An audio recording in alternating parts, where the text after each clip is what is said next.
But at the same time, of course, there are risks involved. And that's why we are holding this webinar, so that everybody is more informed and then questions can be asked about it. Can I have the next slide, please?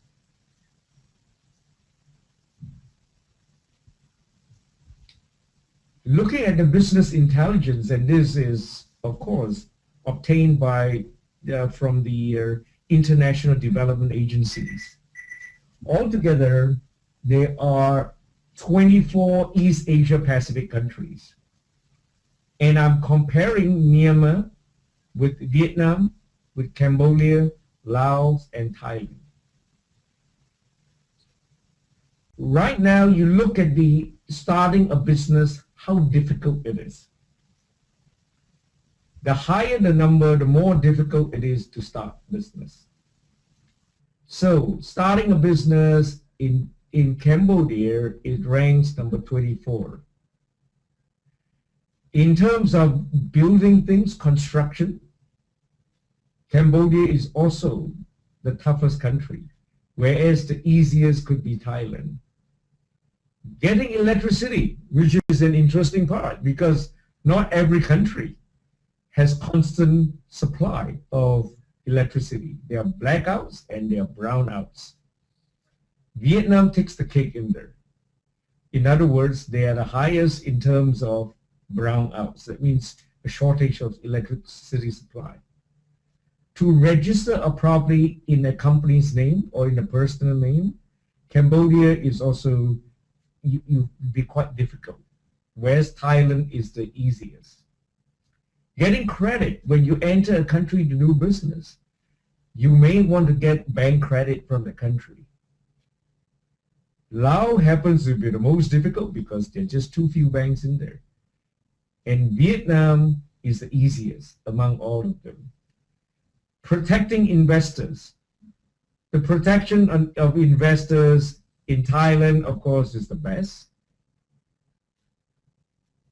Yes, can we have this? And then you have Vietnam is at 21 and Laos is at 24 in the protection of investors. Paying taxes. I know most of us don't like to pay taxes, but there's a fact of life.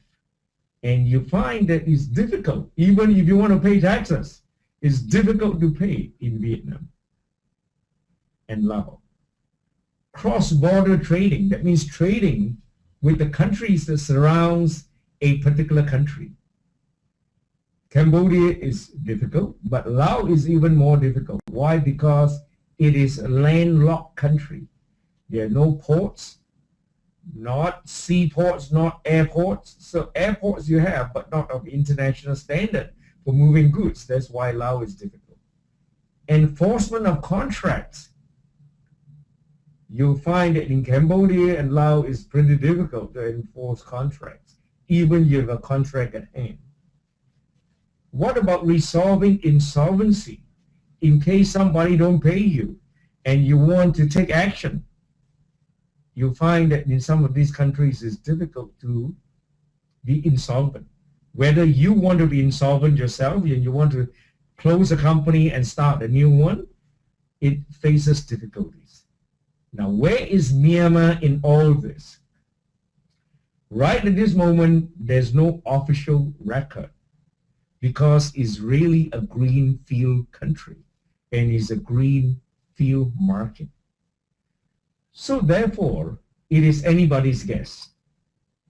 But if you ask people that have experience in those in the countries in this whole region, you will find that Myanmar may be closer to Cambodia and Laos rather than to Vietnam. And as you know, in Myanmar, it's been controlled by the military. A lot of enterprises and businesses are controlled by the military before, when it was under the military government. And now it's beginning to open up. So there's a phase of transition. But this transition is not going to be easy. All right, let's have the next slide. Let's look at this, because it is a very interesting chart. And you, by looking at this, you know what is the potential for Myanmar in comparison to its neighbors. And of course, Malaysia is on the last column. Population-wise, Myanmar has 60.6 million. There's twice the population size of Malaysia.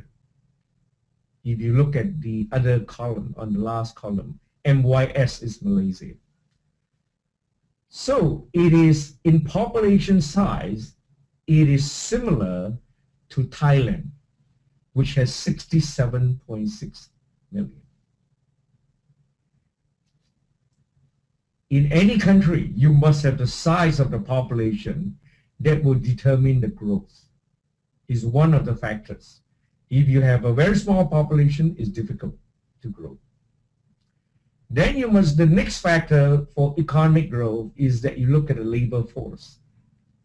The labor force is 32.5%. That is a good number of people who are able to work, which usually are the ages of between 15 to 64. So the labor force is 32.5 million people.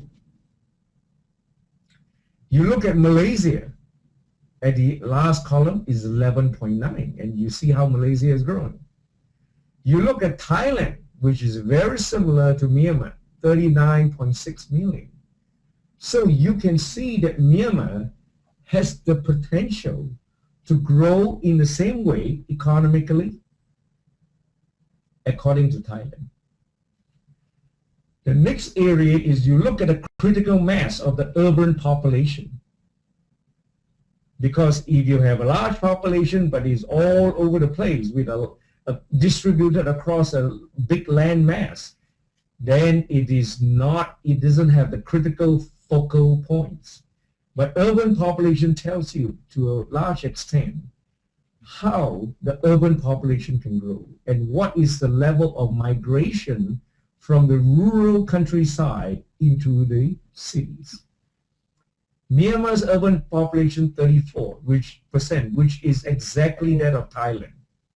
Exactly that of Thailand. The Malaysian, of course, have many cities, therefore they have a large population that is urban, 72%. And I want to look at the potential over the next 10 years. You look at the 0 to 14-year-old population of Myanmar.